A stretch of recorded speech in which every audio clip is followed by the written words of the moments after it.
নিৰ্বাচনৰ ফলাফল ওলোৱাৰ লগে লগে নিৰ্বাচনৰ ফলাফল ঘোষণা হোৱাৰ লগে লগে এই মুহূৰ্তত আমি এটা ডাঙৰ খবৰ আপোনালোকক জনাব বিচাৰিছো যে বিজেপিৰ বিধায়ক মৃণাল শইকীয়া এটা মন্তব্য কৰিছে অসম বিজেপিৰ বিদ্ৰোহ আৰম্ভ হৈছে বিজেপিৰ বিদ্ৰোহ আৰম্ভ হৈছে কেনেদৰে বিদ্ৰোহ হৈছে আমি আপোনালোকক এই মুহূৰ্তত জনাব বিচাৰিছো অসম বিজেপিৰ ভয়ংকৰ ৰূপত বিদ্ৰোহ আৰম্ভ হৈছে এই বিদ্ৰোহ কিমান ভয়ংকৰ হৈছে কেও আমি আপোনালোকক জনাবলৈ চেষ্টা কৰিম অসম বিজেপিৰ ইতিমধ্যে বিদ্ৰোহ আৰম্ভ হৈছে মৃণাল শইকীয়াই গৌৰৱ গগৈক অভিনন্দন জ্ঞাপন কৰিছে আৰু অসম বিজেপিৰ কি ভুল আছিল বিজেপিৰ নেতৃত্বৰ কি ভুল আছিল সেয়া ইতিমধ্যে মৃণাল শইকীয়াই ব্যাখ্যা আগবঢ়াইছে আমি আপোনালোকক এই মুহূৰ্তত জনাবলৈ চেষ্টা কৰিছো অসম বিজেপিৰ বিদ্ৰোহ আৰম্ভ হৈছে 2024 লোকসভা নিৰ্বাচনৰ ফলাফলৰ পিছত অসম বিজেপিৰ বিদ্ৰোহ আৰম্ভ হৈছে ভয়ংকৰ ৰূপত বিদ্ৰোহ আৰম্ভ হৈছে গৌৰৱ গগৈক অভিনন্দন জ্ঞাপন কৰিছে বিজেপিৰ বিধায়ক মৃণাল শইকীয়াই আৰু মৃণাল শইকীয়াই অভিনন্দন জ্ঞাপন কৰি গৌৰৱ গগৈক অভিনন্দন জ্ঞাপন কৰি কি লিখিছে প্ৰথমতে দেখুৱাইছো আমি তাৰ পাছত দেখুৱাবলৈ চেষ্টা কৰিম কি কৈছিল আজি ফেসবুক পোষ্টলৈ মন কৰিব ফেসবুক পোষ্ট এই মুহূৰ্তত দেখুৱাব বিচাৰিছো জুম কৰিব বিচাৰিছো ফেসবুক পোষ্ট আমি জুম কৰিব বিচাৰিছো গৌৰৱ গগৈক অভিনন্দন জ্ঞাপন কৰি কি ক'ব বিচাৰিছে গৌৰৱ গগৈক অভিনন্দন জ্ঞাপন কৰি মৃণাল শইকীয়াই কি কৈছে ফেসবুকত কি লিখিছে যোৰহাট লোকসভা সমষ্টিত অসাধাৰণ বিজয়ৰ বাবে গৌৰৱ গগৈ ডাঙৰীয়াক বিশেষভাৱে অভিনন্দন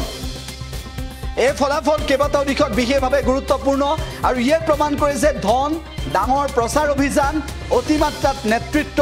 আৰু দৰ্পী ভাষণে নিৰ্বাচনত জয়ী হোৱাত সহায় নকৰে লগতে অসমৰ পৰা নিৰ্বাচিত সকলো প্ৰাৰ্থীক আন্তৰিক অভিনন্দন তথা শুভেচ্ছা জ্ঞাপন কৰিলো বুলি মৃণাল শইকীয়াই এনেদৰে গৌৰৱ গগৈৰ ফটোগ্ৰাফ দিছে আৰু গৌৰৱ গগৈ ইতিমধ্যে ধন্যবাদ জ্ঞাপন কৰিছে উল্লেখ যে ধন ডাঙৰ প্ৰচাৰ অভিযান অতিমাত্ৰাত নেতৃত্ব দৰ্পী ভাষণ কোনে দিছিল বিজেপিয়ে দিছিল গৈ যোৰহাটত গৈ এনেদৰে মৃণাল শইকীয়াই বুজাবলৈ চেষ্টা কৰিলে যে গৌৰৱ গগৈৰ বিজয় গৌৰৱ গগৈক লৈ মৃণাল শইকীয়াই যি কেইটা কথা লিখিছে গৌৰৱ গগৈক লৈ মৃণাল শইকীয়াই যি কেইটা কথা লিখিছে প্ৰমাণ হৈ পৰিছে যে গৌৰৱ গগৈ সন্দৰ্ভত মৃণাল শইকীয়াই লিখা এই প্ৰসংগটোৰ পিছতে স্পষ্ট হৈ পৰিল অসম বিজেপিত যে ভয়ংকৰ ৰূপত বিদ্ৰোহ আৰম্ভ হৈছে অসম বিজেপিত বিদ্ৰোহ আৰম্ভ হৈছে আমি আপোনালোকক দৃশ্য এই মুহূৰ্তত দেখুৱাব বিচাৰিছো গৌৰৱ গগৈ কেনেদৰে আজি নিৰ্বাচনী ফলাফল লাভ কৰাৰ পিছত প্ৰতিক্ৰিয়া দিছে সেও আমি আপোনালোকক জনাবলৈ চেষ্টা কৰিম গৌৰৱ গগৈয়ে প্ৰতিক্ৰিয়া দিছে গৌৰৱ গগৈ প্ৰতিক্ৰিয়া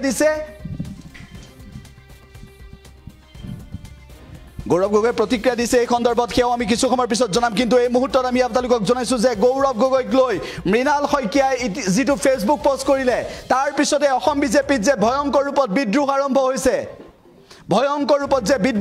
হৈছে সেয়া ইতিমধ্যে প্ৰায় স্পষ্ট হৈ পৰিছে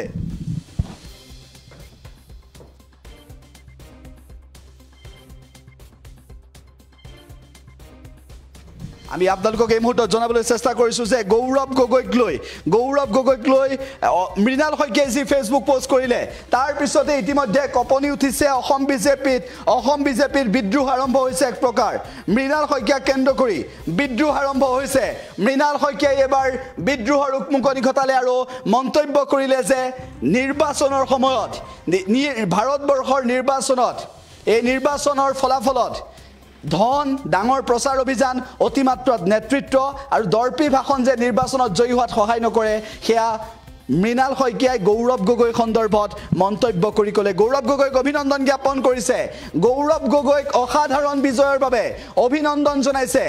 গৌৰৱ গগৈক বিশেষভাৱে অভিনন্দন জনাইছে মৃণাল শইকীয়াই উল্লেখ যে তপন গগৈ বিজেপিৰ প্ৰাৰ্থী আছিল পৰাস্ত হোৱাত মৃণাল শইকীয়াই এনেদৰে অভিনন্দন জ্ঞাপন কৰিলে গৌৰৱ গগৈক আৰু গৌৰৱ গগৈক প্ৰশংসা কৰিছে গৌৰৱ গগৈক প্ৰশংসা কৰাৰ লগতে এতিয়া বিজেপিত যে বিদ্ৰোহ আৰম্ভ হৈছে সেয়া স্পষ্ট হৈ পৰিছে গৌৰৱ গগৈ কি কৈছিল গৌৰৱ গগৈ কেতবোৰ মন্তব্য কৰিছে নিৰ্বাচনত জয়ী হোৱাৰ পিছতে কি কৈছে গৌৰৱ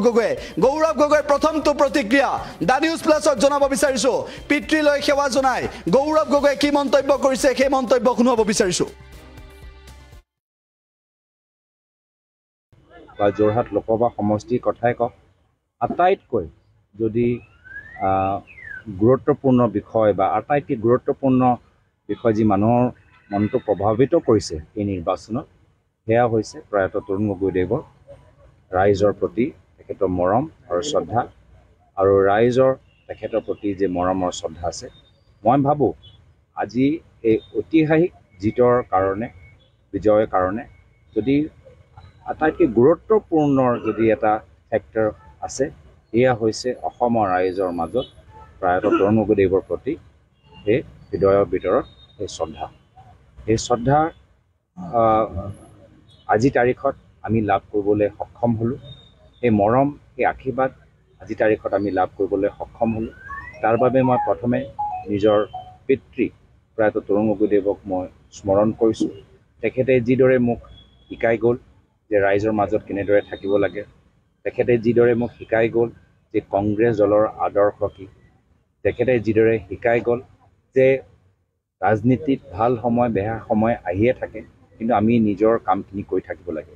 এই গোটেইবোৰ আদৰ্শ মোক যে শিকাই গ'ল তাৰ বাবেহে আজি যোৰহাট লোকসভা সমষ্টিৰ ভিতৰত উজনি অসমত আজি কংগ্ৰেছ দলে এটা চিট দখল কৰিবলৈ সক্ষম হৈছে। মই ভাবোঁ এইটো মাত্ৰ আৰম্ভণিহে, আমাৰ এইটো যাত্ৰাৰ শেষ লক্ষ্য নহয়। মই নিৰ্বাচনী প্ৰচাৰৰ সময়তো মই কৈছিলোঁ যে যোৰহাটৰ পৰাই অহা বিধানসভা নিৰ্বাচনলৈকে এটা বাৰ্তা যাব, আৰু এইটোৱে কথা আজি আকৌ মই ক'বলৈ বিচাৰিছোঁ যে আমি এই লোকসভা সমষ্টি বিজয়ৰ পিছত আমি জিৰণি নলওঁ, আমি বহি নাথাকোঁ। ইয়াৰ পৰাই আমি 2 বছৰ পিছত অহা বিধানসভা নিৰ্বাচনৰ বিজয় যাত্ৰা ইয়াৰ পৰাই আমি এটা তৈয়াৰ কৰিবলৈ আমি আগবাঢ়ি যাম। অহা কাইলৈ মই মাজুলীলৈ গৈ আছোঁ। মই এই সময়ত আমাৰ ইণ্ডিয়া এলায়েন্স বিৰোধী ঐক্য মঞ্চ সকলোকে মই ধন্যবাদ জ্ঞাপন কৰিছোঁ। কংগ্ৰেছ দলৰ কৰ্মীখিনি, বিভিন্ন ৰাজনৈতিক দলৰ কৰ্মীখিনি ধন্যবাদ জ্ঞাপন কৰিছোঁ, আৰু আমাৰ অসমৰ সাংবাদিকসকলক যিসকলে যোৰহাট লোকসভা সমষ্টিৰ কথাটো প্ৰত্যেক আমাৰ অসমবাসী ৰাইজক অৱগত কৰাইছিল, যাৰ ফলত ৰাইজে নিজে কৈছিল যে এইবাৰ আমাৰ যোৰহাটত অলপ বেলেগ এটা ঢৌ সৃষ্টি হৈছে। মই অসমৰ সংবাদ জগতকো মই ধন্যবাদ জ্ঞাপন কৰিছোঁ। এটা আৱেগিক সময় মোৰ বাবে জীৱনত আটাইতকৈ জটিল নিৰ্বাচন মই এই নিৰ্বাচনত মই পাইছোঁ, আৰু বিভিন্ন ইয়াৰ আগতো বিভিন্ন ঘাত প্ৰতিঘাত নিজৰ ব্যক্তিগত জীৱনত বা নিজৰ কামত ক্ষেত্ৰত মই অনুভৱ কৰিছোঁ, কিন্তু সঁচাকৈ ক'বলগীয়া হ'লে আটাইতকৈ জটিল পৰিৱেশত মই নিজকে পাইছিলোঁ যোৱা 2 মাহত। যথেষ্ট আমাৰ প্ৰশাসন, যথেষ্ট আমাৰ এই চৰকাৰৰ হেঁচা আমি সকলোৱে অনুভৱ কৰিছোঁ, আৰু এনেকুৱা এটা পৰিৱেশত ৰাইজ যে ওলাই আহি আমাক সাহস দিলে,